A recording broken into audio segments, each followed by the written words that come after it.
Good evening. Good evening. I know everyone is still settling in and catching up with your friends and neighbors, as well you should, but I do want to be respectful of your time. My name is Pat Young, Planning and Development Director. Very happy to host you all tonight here at beautiful Dick's Chapel for our series of community conversations on Reflecting Raleigh, our next comprehensive plan. This is a conversation about urban ecosystems and trees in Raleigh, which we all know is a subject that's near and dear to our heart. So I do want to start with some housekeeping items, talk a little bit about how we can make sure we get your feedback tonight, which is the most important thing, and then I'll introduce our speakers. First of all, and most importantly, we have a delicious meal for you. We strongly encourage you to get some food. Please go ahead and do that while our speakers are up. Just be respectful of the fact that they're up here and try to maybe just go a few at a time. We tried to get the food earlier, but they were running a little bit late, but it'll be worth the wait. Delicious food. If you haven't had a chance to do so, drop by one of the tables around the edges and out front to talk to our city staff about a lot of the great projects that are going on here in the city. Restrooms are located to the rear, right through the door there on the left and right. If you need any other accommodations, please talk to one of our staff at the registration table up front. The event is being live streamed and recorded, so if you want to share it with a colleague or a neighbor or go back and watch it yourself, it will be available on the city's YouTube channel probably by tomorrow, or at least by the end of the week. And at the end of each row or at each table, you'll find colored sticky notes and pens. And I want to emphasize that because we will have time for some questions and answers tonight. We will probably not have time for all the questions and answers. So if there's anything that you either don't want to stand up and ask or that we run out of time, please make sure that you write your question or comment on a sticky note, and staff will come by and collect those. And we'll try to get those to the speakers, and then we'll certainly, our intention is to do a full publish all the responses to all the questions that we get from tonight and from all the other meetings that we have. So feedback that you provide at this engagement tonight and any future events will help inform the vision and goals for the city's next comprehensive plan. We will take that feedback to City Council after we complete this series of engagement. We'll do a draft plan, then we'll go back out with more engagement, and then City Council will get the opportunity to comment. Please make sure your voice is heard. We really appreciate you taking the time to be here tonight. It's a beautiful Tuesday evening. There's a lot of other things you could be doing, but we're really glad you're here with us to talk about trees and urban ecosystems. You may have seen the QR codes at the cocktail tables around the room. Those link to an online survey. So please take a minute to provide us that feedback at the end of the event if you get the chance to do so. We really want to make sure we're doing the best we can to make sure your voice is heard. So we have two great speakers tonight. Last week we heard from Greg Levine, who's with Trees Atlanta. In Atlanta, that's a nonprofit group that helps the city, kind of a force multiplier to make sure that they get trees planted across the city. We hope that many of you were there. We hope that inspired you and provided some great ideas. Tonight we're going to talk a little bit about the state of the city, and then after that we're going to turn it to you all to get your feedback in a community conversation. But our two speakers tonight, Justin Bucher and Zach Manor, are city staff members who work in this topic every day. Justin comes at it from the regulatory side about what we do and can't do when private development occurs in terms of preserving trees and urban ecosystems. Justin's the supervisor in our Department of Planning and Development, specializing in zoning and land use regulations. In this role, he supports the Board of Adjustment and is responsible for managing and updating the Unified Development Ordinance, which is our rule book for development and growth. So he helps us refine our policies that guide Raleigh's growth and development, including as it pertains to trees. And then Zach Manor is our city's urban forester with our Parks Department. Zach oversees trees on city-owned and city-controlled property like rights-of-way, streets, greenways, and in those areas his division conducts tree maintenance, inspections, review, and permitting, and most importantly, as you're going to hear tonight, programs to help make sure that we have trees all over Raleigh and our urban ecosystems are healthy. So with no further ado, I'll turn it over to Justin, and thank you very much.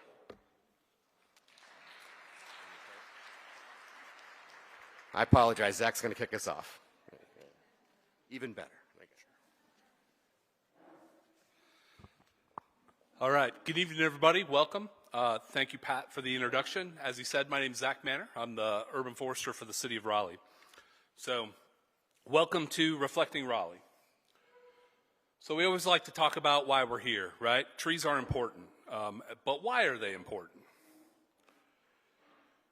So we have the environmental benefits, right? So trees help heat reduction. They offer shade. They conduct transpiration. They help lower temperature.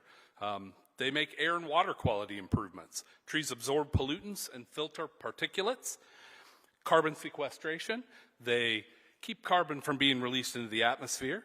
They do their stormwater management devices. They reduce runoff, help prevent flooding.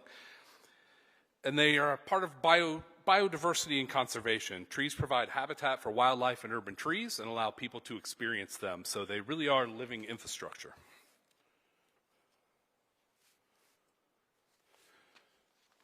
But it's not just the environmental benefits, right? So trees help social and health as well.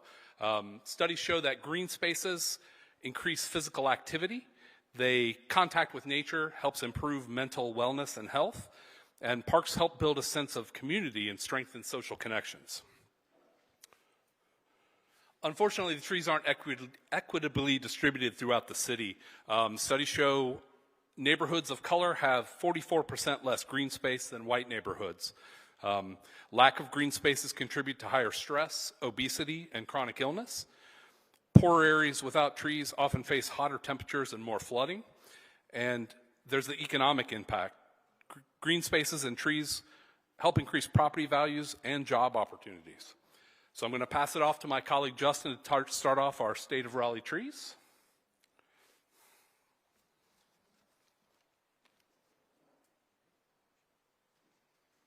Good evening, everyone. My name is Justin Bucher. Thank you for being here. It's a great evening to be here to talk about trees. I work in planning and development, specifically zoning administration. So as Pat said, I help oversee and help text changes go through the process through amending the Unified Development Ordinance, which is essentially our rule book. A lot of slides about that later. But also act as a staff resource for the Board of Adjustment. So writing staff reports for variances, special use permits, things like that. I'm here today to talk to you about the state of Raleigh's trees from a more of a regulatory standpoint. So I kind of first wanted to bring up this pie chart. This comes from a tree canopy assessment study during, I think, from the years 2010 through 2020. And it's really, I think, telling that the city of Raleigh is the city of oaks. Over 50% of our land area is tree canopy, which is a lot, or 58,000 acres in Raleigh. During the same period of time from 2010 through 2020, Raleigh obviously has experienced a lot of population growth. So nearly 16% increase in population. I'm sure you all have seen the articles that have come out talking about, Raleigh's a great place to relocate to. We've seen a lot of population growth. And as such, we've also seen a lot of tree canopy loss, unfortunately. This is a pretty telling figure. It shows we've lost over 11,000 acres of tree canopy in Wake County. This comes from that same tree assessment study. And that's more than double the size of William B. Umstead State Park, shown there highlighted in green, which that's a lot. It's a lot of tree canopy. The study also had a really great set of maps showing the actual percentage of change of tree canopy. So you can see in this map, this shows the entirety of Wake County. The city of Raleigh shown in bold black outline right there in the middle. But you can see obviously in green where we've gained tree canopy, and the yellow, orange, and red where we've actually lost tree canopy. So this next slide really shows Raleigh specific. You can see a lot of tree canopy loss. The urban core, all that red. We've picked up some tree canopy, notably, I think, northeastern segment of the city of Raleigh, as well as the southwestern portion. We've picked up some tree canopy, but overall, concerning to see all the reds and yellows and oranges in this map. With that being said, just kind of a brief overview of how tree canopy has changed over the past 10 years or so. I kind of wanted to bring up this very important point about our zoning authority. in regards to natural resource conservation and trees. So zoning powers work. It's a very complicated subject, but I'll try to cover it very briefly. Essentially, we inherit a lot of regulatory powers from the state, but we have to work within certain limitations and a certain legal framework. So some states in our country operate on more of a home rule kind of situation where they're given a lot of broad ability to set regulation. North Carolina is not a type of state like that. We have to implement our zoning and our regulation within very specific legal frameworks. So specifically through statutes and local acts is where we operate and where we can ultimately regulate. It kind of determines that. So I kind of want to pivot into what we are doing from a regulatory standpoint. As Pat mentioned, I oversee the amendment process for the Unified Development Ordinance. And as he said, this is kind of the rule book, so to speak. If you're looking to develop land in the city of Raleigh or subdivide property, you're going to be referencing the Unified Development Ordinance. Has a lot of regulations and standards. I'll go into each component or a lot of components of our UDO which speak to tree canopy, conservation, preservation, and things like that. And then afterwards, I'm also going to briefly talk about, kind of on a more conceptual basis, the actions we've taken as a city to really incentivize infill in areas where we really want to see growth and density to accommodate for this population growth that we've experienced. So shown on the screen here is a list of some UDO regulations that exist that really help preserve, conserve, plant trees. As you can see, I'll touch on all of these, but we're going to start off with tree conservation area and forestation requirements, and then later talk about landscaping screenings, and then get into stormwater GSI practices, as well as our greenway easement dedication kind of process, as well as some of the residential development options we offer at the city that kind of allow certain incentives for developers to develop under these options in exchange for greater preservation of common open space. So I'll first start with the big one, tree conservation area. So these are regulations that are ultimately designed to retain trees on site. It's not designed to plant new trees. The retained trees have to obviously meet certain standards. They have to be healthy. The critical root zone has to be not impacted, meaning, you know, this is a great image showing what a critical root zone. If you're unfamiliar, it's this area of land surrounding a tree, radiating out with the intent of protecting that root zone. So when we look to implement TCA areas, we're looking for trees that are unimpacted, that are healthy, that will survive. And it's important, our code with regard to TCA is crafted in such a way that we're really kind of looking at a hierarchy in terms of location about where these are applied. So we have primary tree conservation areas. These are kind of the first slew of options that one would choose to designate as a TCA area. So we have certain protective yards. So for instance, the Special Highway Overlay District has certain buffers that are required against highway corridors. Those would be designated as primary tree conservation areas, as well as healthy champion trees and their critical root zones, followed by some riparian buffer areas, in addition to undisturbed areas next to property boundaries and thoroughfares. So on the screen, you can see just an example of a site plan that's come in, and shown highlighted are tree conservation areas. You can see the blue line stream running through the property as well. Shown here is just kind of what that site could look like upon build out. I've kind of cross-hatched the plan's kind of primary tree conservation area. So these are areas adjacent to these riparian buffer zones. And then secondary tree conservation areas, essentially areas, once you've exhausted those primary tree conservation areas, you move on to these secondary areas. These could be areas adjoining property boundaries and thoroughfares, certain critical root zones of trees of a certain size, as well as other areas on site meeting kind of minimum size requirements. So these regulations, the tree conservation area regulations, they are applicable to all lots greater than 2 acres in size. So if they come in for a subdivision or a site plan, they're greater than 2 acres, tree conservation applies. And the amount of lot area they actually have to save for all land that's not R1 or R2 zoned property, they're required to actually retain the trees on the site up to 10% of the lot area. For R1 and R2 zoning districts, which are lower intensity residential zoning districts, there's actually a greater percentage of land they're required to retain those trees. It's 15% of the lot area. You can see on the map on the screen here showing those R1 and R2 zoning districts where they'd be required to meet that 15%. And I kind of want to just show a couple of examples of what this looks like from a site plan kind of perspective. So on the screen is a currently undeveloped piece of property, and shown is a submitted site plan showing, you can see a building footprint. The purple areas indicate amenities, spaces. The green areas are actually the TCA areas, the required tree conservation areas. You can see these areas next to the property, northern property boundary.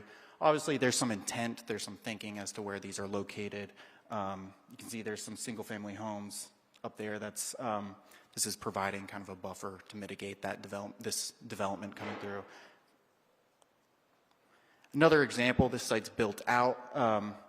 This is actually during subdivision. They were required to show where their TCA would be located on site.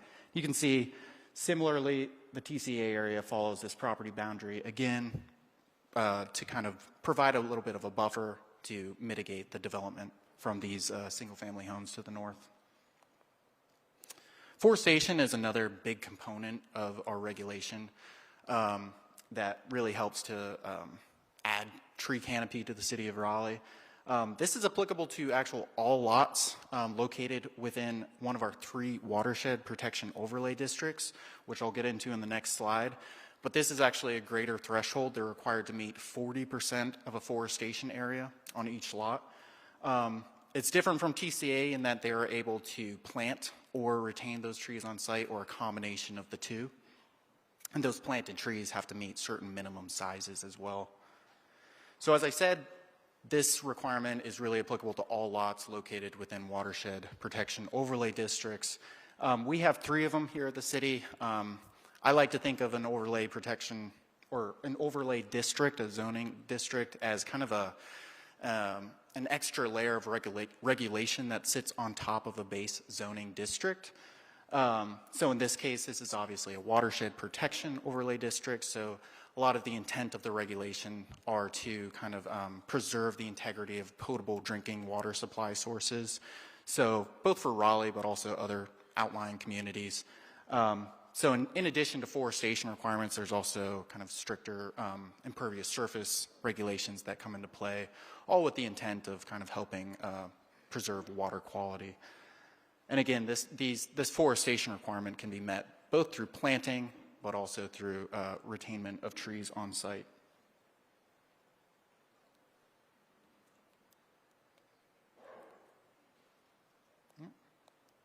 Doesn't look like my clicker is working.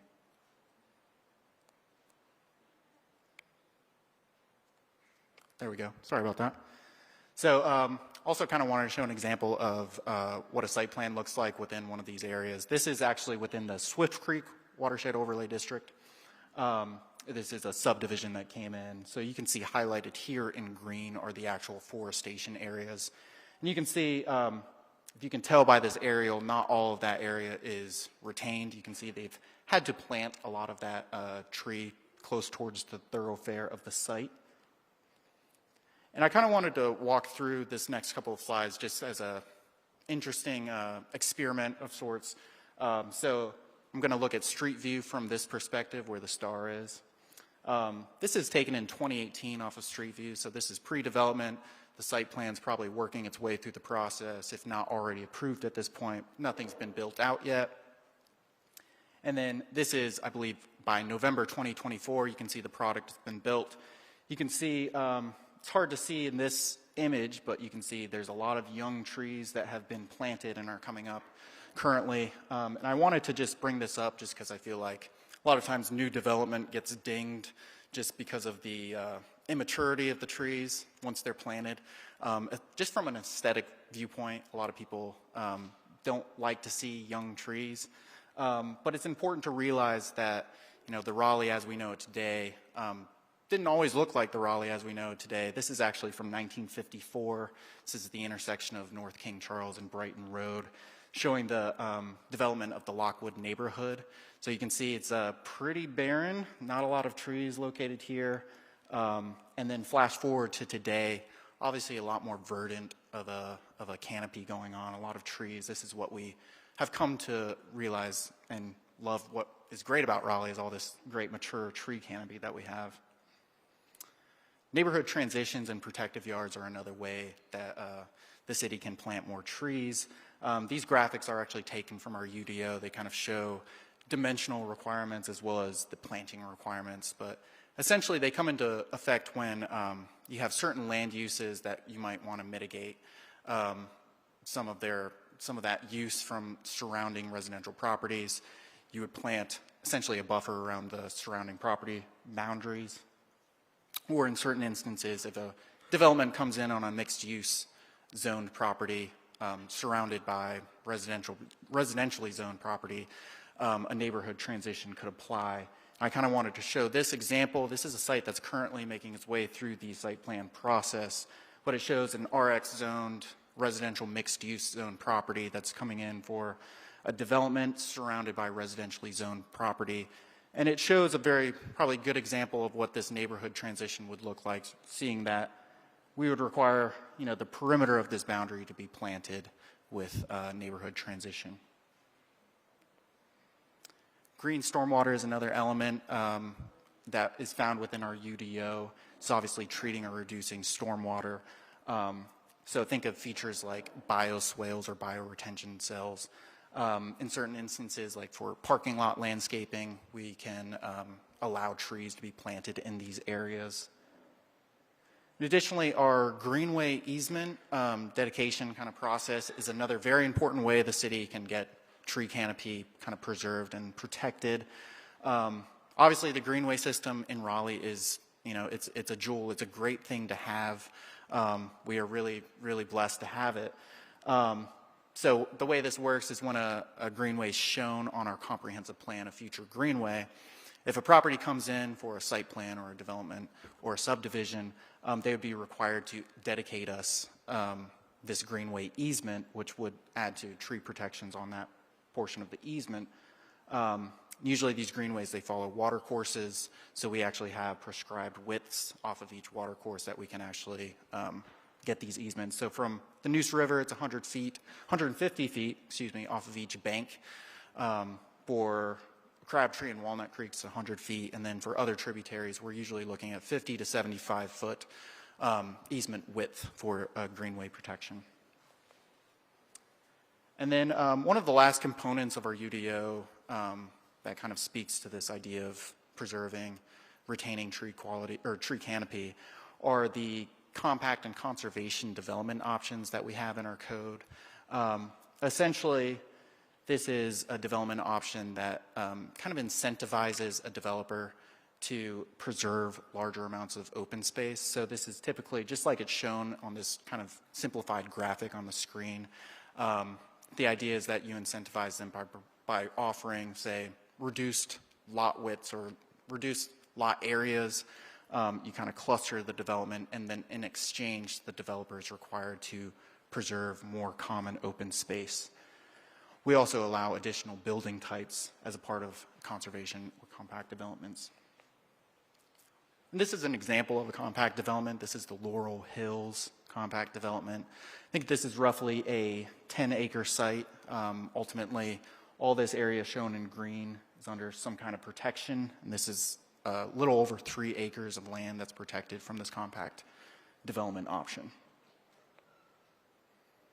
And then just lastly, I kind of wanted to speak kind of on a more conceptual basis just about density and infill. This is a very kind of famous image. It's a transect, so it shows this kind of gradation from more rural land use to more intense and more dense land uses.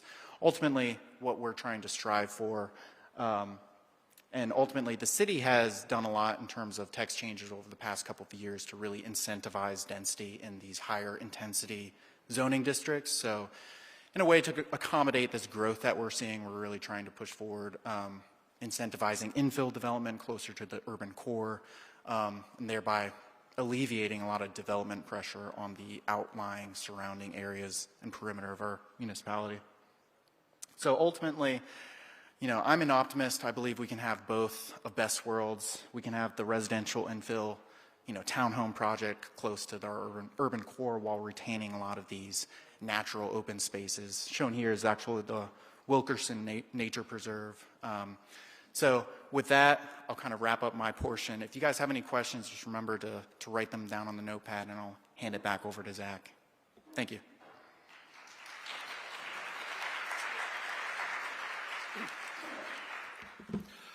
All right, well, if you thought you got rid of me, you didn't. Sorry, I'm back. Or congratulations. I guess it depends where you stand, right? All right, so thanks, Justin, for sort of telling us a little bit about how Raleigh develops. What I want to talk about for a while is sort of how we manage, track, and plan for these trees in urban ecosystems. So I'm going to highlight some examples, talk about some things the city is doing, and as we work through it. So we'll start with some big initiatives that the city's under. So the comprehensive plan, that's basically establishes a vision for policy, a vision and policy for guidance for growth. So we're currently in the 2030 comprehensive plan. You're all here to help us with the 2050 comprehensive plan. So this is a big overreaching plan that sort of guides Raleigh's development. Second on the list is the strategic plan. That's typically a 5-year plan. Think of that like a dynamic roadmap. We can focus efforts on current and future priorities. So 2025 is the end of the previous strategic plan, and we're in development of the 2026 strategic plan. So all this is coming at a great time. And then last but not least is our community climate action plan. That's a very big, broad sort of goal and plan. Its goal is to focus addressing challenges from the climate change presents to our region. So with an overlying goal to reduce greenhouse gas emissions by 80% by 2050. So those are just quick overviews, but these are really big, impressive plans that the city's working on. All right, so Justin did a good job talking about private property trees and things along those lines. What I'm going to focus on now are city trees.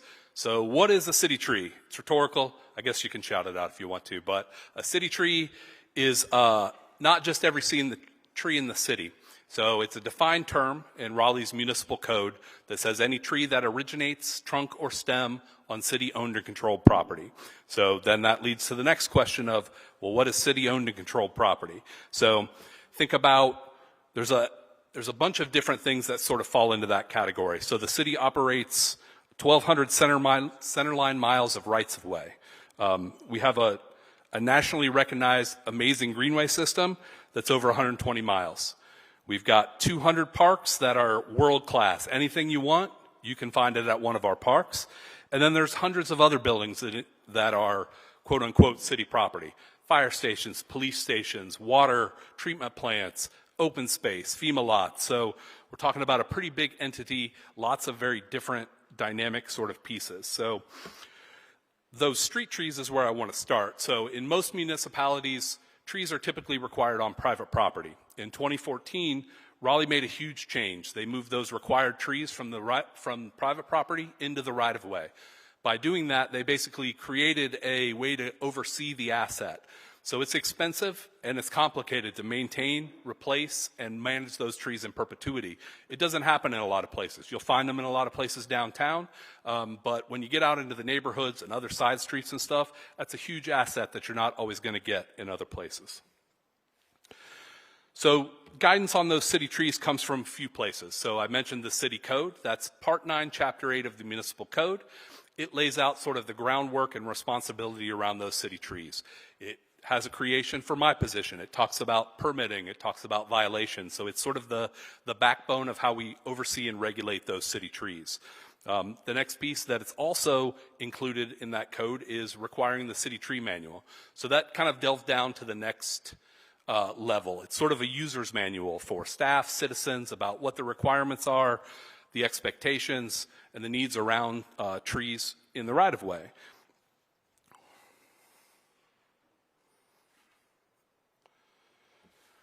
All right, so you may be saying, that seems like a lot of trees, and you're right, it is a lot of trees. We have to manage and oversee, so I wouldn't say have to, get to. That's a better term. We get to manage these trees. So thinking about what does it mean by tree management? So I like to say we do everything from the acorn to the stump grinder. We prune, we plant, we remove, we conduct inspections, both health and development related. We do storm response. The photo up here shows sort of our tracking map. If we have a significant weather event, we're tracking where those trees have fallen, where those roads are closed. We're able to sort of manage that as the event unfolds. Education. That's part of what we're doing today. The city tree manual, talking about trees, the benefits, the challenges, sort of everything tree related is a huge piece of what we do. Justin talked about the regulatory portion that we look at. We also do some permitting that isn't necessarily development related. You want to prune a tree in front of your house. You want to plant a tree. We work through the permit process to make sure we get the right tree in the right place and make sure that they're taken care of. Well, how do we keep track of all that? Well, it's like with most things these days. We have to manage the data. We've got a lot of data coming in. Tree inventory is sort of our baseline for where most of this stuff is created. You know where the tree is, you can manage the work order tracking. We can do things like determining street tree density, for example. So how many trees per 1,000 feet on any section of street in the city. That helps us know where we can plant, where we have opportunities or challenges. Possible planting sites. So as we get funding, we work to plant trees. We have a lot of opportunities to plant those trees, and the knowledge is sort of out there. And the other piece is the canopy cover. Justin gave a little highlight. I'm going to kind of dig a little deeper onto some of these opportunities. So, for example, the picture there is Fred Fletcher Park. So all of those green dots are trees. So we know their species, we know their size, we know the last time they were looked at or maintained. So it helps us do a great job keeping track of this immense asset. So in coordination with Wake County, we, much like the rest of the county, got a canopy assessment. And so it provided us quite a bit of information. So I'm going to show you a few slides that sort of delve into that.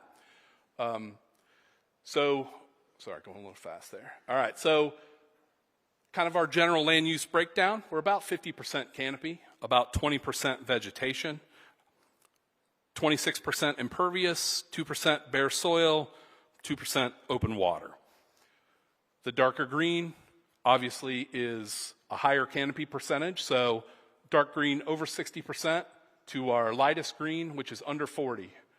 So if you look, these are sort of the main corridors, Capitol Boulevard, Western Boulevard, downtown. So sort of you can see the areas where we have the least amount of canopy that likely coincides with more of that impervious surface, bare soil, other vegetation. This is a tree health map. It's kind of hard to discern anything from the map, but overall it's sort of a greenish yellow. So from the study we learned that about 77% of our trees are deciduous. Those are the trees that lose their leaves annually. And then we've got about 23% coniferous. So that's mostly evergreen and having cones. So think oak tree, loblolly pine tree. Then there's a general health assessment. So 72% of this canopy, which is indicated on the map, is either very good, good, or in fair condition. So health is general in natural areas, and it's used infrared photography to kind of compare trees to those around it to assess some health. So one of the big things we got out of, many big things we got out of the canopy study is our planting priority criteria. So as part of this study, they looked at these factors to sort of develop a hierarchy for tree planting. So basically the higher the prioritization, that's where the trees will do the most good. So they looked at the existing or potential canopy in the area, things like heat islands, Wake County Social Equity Index that includes lots of information on underserved communities, mental health stats, asthma prevalence, also county stats, so health, mental health, looking at air quality, stormwater benefits, soil erosion, and FEMA floodplain. So this is really a great tool for us to know where, if we can concentrate limited resources, we get the most bang for our buck. So the city's doing lots of projects. So everything you see up here on this list likely involves multiple departments, multiple groups, multiple people. We have to work together to sort of achieve some of these big things. So to kind of go down the list, the Street Tree Equity Project, we actually just last week planted our 1,000th tree. So that was a 3-year project. We were looking at street tree equitable street tree distribution. So we looked for areas that had less street trees per 1,000 feet. And so we were able to work to install 1,000 trees over a 3-year period in these neighborhoods. It's been very successful. We worked very closely with community development and our other partners in the city to make sure we were informing folks, giving people an opportunity to participate instead of just putting a tree out in front of their house. Leaf Out, we're in process with this now. Some of you may be aware, we're working with our Parks Board and a lot of our community departments or community partners to sort of establish goals and guidance for trees on city property. So talking about those not specific to the right-of-way, but a park tree, a tree at Dix Park, a tree at a water treatment plant. And our goal there is focused on protection, expansion, and stewardship. Our partners in stormwater do the Raleigh Rainwater Rewards Program. That's a cost-share funding source for voluntary water quality improvement projects, things like rain gardens, bioretention areas, and pavement removal projects. Our Urban Forest Equity Project, that's sort of an expansion on that Street Tree Equity Project. It was very successful, so our goal is to continue to expand that project, working with neighborhoods, getting people interested in trees, and getting some more trees out there, street trees where they're needed. We're coming up April 2nd, mark your calendars, we'll do our 4th annual Tree of the Year, and that's the opportunity for Raleigh residents to nominate and vote on trees that they like in the community. The rules are just, it needs to be able to be seen from the road, it's not an invasive species, and it's a tree that means something to you. So everybody please participate. We've had some great winners so far. The other shameless plug of the evening is our Arbor Day, Earth Day event. The City of Raleigh is partnering with We Planet Forward at Dix Park. It's going to be April 25th. And it's an event for the whole family, 4 p.m. to 10 p.m. Vendors, a movie, lots of city staff. You meet a lot of great people, see tree planting demonstrations. So it's a great event every year. And last but certainly not least is the Watershed Protection Program. That's basically a program that was created to help water quality and focus on those water supply watersheds. Justin showed a map earlier sort of the 3 general locations. And that project's done things like stream bank restoration, reforestation in multiple areas in the city. Very successful. All right, as I'm wont to do, I tend to talk about trees a lot, but I have to remember that they're just part of the ecosystem, right? Trees don't stand alone. So this photo is one of our monarch waste stations. So it's basically a pollinator garden to provide a space for the monarchs to stop over and breed on their giant migration across the United States and into Mexico. So we have 23 certified locations that are viable monarch waste stations. That's our Parks member, Drew. It's a fine photo. All right, like I said, trees are only part of the picture. The map on the left kind of shows some tree dots. The map on the right's got greenways, rivers, parks, lots of properties. There's lots of stuff out there happening. I've done my best to limit my tree puns, but there's probably a couple coming up. So if you've got them on your bingo card, it's coming soon. All right, so it's pretty amazing to live in a place that we have such variety in natural spaces. Right? As a tree person in general, I think tree first, but they're a huge part of everything else that's happening. And we have just a wealth of these amazing locations. So this is a lovely meadow at Annie Louise Wilkerson Nature Preserve. So this is an area that's maintained specifically to be at this stage. It provides a view, its habitat. All of these places sort of have dynamic ecosystems, and we have a lot of varied places and spaces throughout the city that you may not consider. So a prairie is one example. Rivers and streams is another example. We have quite a few of those. This one specifically is Durant Nature Preserve. So as I list these off, if you haven't been there and you want to give yourself a Raleigh Park bucket list to go see all these different things, I'm giving you the clues after so you can follow up if you need to. Lots of lovely lakes. This one is Durant Park as well. So you figured maybe Lake Johnson, Lake Wheeler, but we've got Great Lakes all over the place. Wetlands, this is at our Walnut Wetland Creek Park. So each of these locations has all kinds of different flora and fauna, different flowers, different trees, different species. Many of them unique to their particular location. I had to look this one up. I wasn't aware that we had rock outcrops in Raleigh. Well, we do. And there's a photo also at Annie Louise Wilkerson. So if you're looking for a rock formation, that's pretty cool. So the other thing we have are rare species. So like I said, each of these places has unique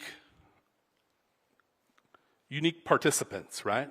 Residents. So we have a monarch butterfly on the left. This is our spotted salamander. And then we have a pink lady slipper. So those are some rare species that we have in our parks and our natural spaces. All right. Because we have so many examples of high quality plant and animal populations, they support biodiversity and environmental health. It's over 10,000 acres of this property that we manage, right? So you can't just do that by leaving it alone. This stuff requires work.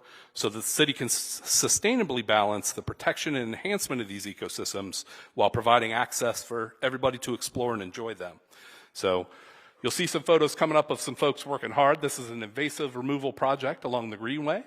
Raleigh also has a guides, management of natural areas on City of Raleigh properties. So this is how we approach these sites. I'll talk a little more about how we assess a property to make those determinations on what we need to do next. All right, if any of you haven't participated in one of our volunteered events, it's the way to go. So as you can see, this gentleman was having a fine time as part of an invasive removal project. Now, you will work, so if you're looking to just take it easy, just remember that it's not easy, but it's fun and rewarding, and you're helping out quite a bit. We light stuff on fire. You don't really think about being able to conduct a prescribed burn in a city, right?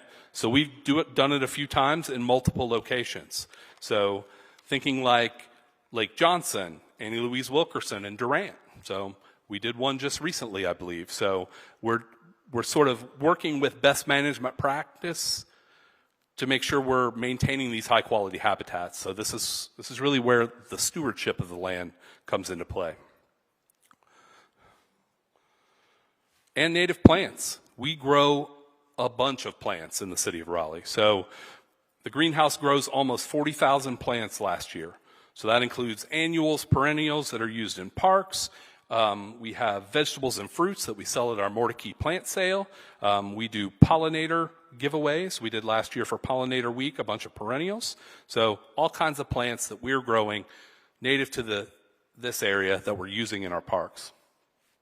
So that's a great shot of our greenhouse at Marsh Creek. So when the city receives a piece of property, they have to kind of decide what to do with it. So what the city has developed is what's called a pre-development assessment plan. So these are multiple layers of sort of how it's approached. So this helps us identify natural and cultural resources on the site. It also helps us develop interim management strategies. So if you kind of picture laying these things all over top of each other, it gives you a clear picture of where you may be able to build something you need to leave in place, some interesting species that you may want to preserve. So hydrology, soils, how it's connected through street typology, the slope and topography of a site, Greenway connectivity. You want to be able to have folks access these places. And then habitat is a big piece as well. So we're always looking to see what we've got, how we can best use it, and there are lots of opportunities and interesting stuff out there. And Raleigh is part of the Biophilic Cities Network. So basically this is green cities with abundant nature and natural systems that are visible and accessible to urbanites. But it isn't just the city that does this, right? So we work with neighboring towns, other cities, the county. We work with boards and commissions. We have lots of great community partners that we work with. Project Pando, Trees for the Triangle, Wake Audubon, the North Carolina Native Plant Society, the Oak Folk, and We Planet Forward. All contribute to us being a biophilic city and providing these opportunities for folks to enjoy the natural areas around them. I am leaving one out, though. It's you all, right? So that concludes our presentation. Some folks will be coming around with some questions. We're happy to take some. Thank you very much for your time and your participation.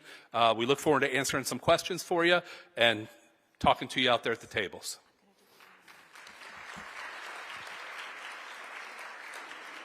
All right, we have time for about 1 or 2 questions. If you have questions, please write them down on the colored sticky notes that are on the tables. Staff will come and collect them. Any questions that we can't answer today, staff will draft responses and we'll publish them on our website. So your questions will be answered in one format or another. Easy or hard, either one, we're good.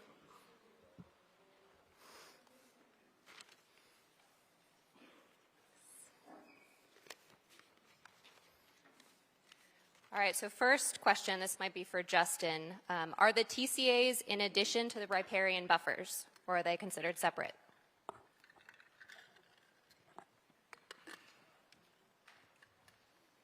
Well, that's a good question. So it's important to understand that riparian buffers can be, they can be separate or the same thing, kind of. It's a little complicated, and it's where we kind of would get into the weeds of really the ordinance.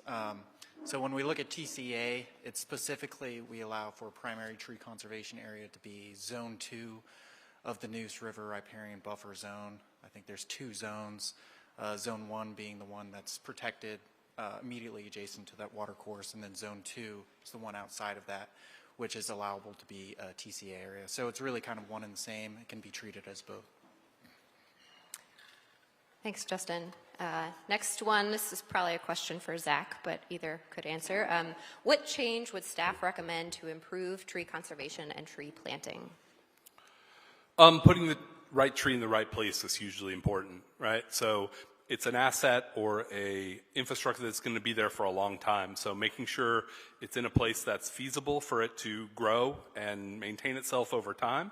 And in a tree conservation context, trees that are in areas that are doing a lot of good. So the riparian buffer trees, things that provide benefit as well as the aesthetic benefit. So right tree, right place, where they can do the most good would be my recommendation.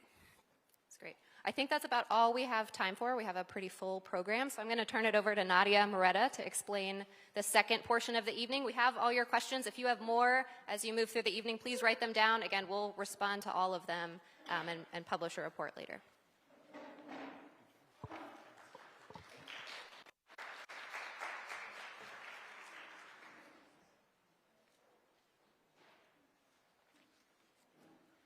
Hi, everyone. How are you all doing today? My name is Nadia Moretta. I am one of the division managers for the Community Engagement Department, and I'm here to give you all instructions on how we are going to do our community conversation portion of today's event. How many of you have heard of World Cafes?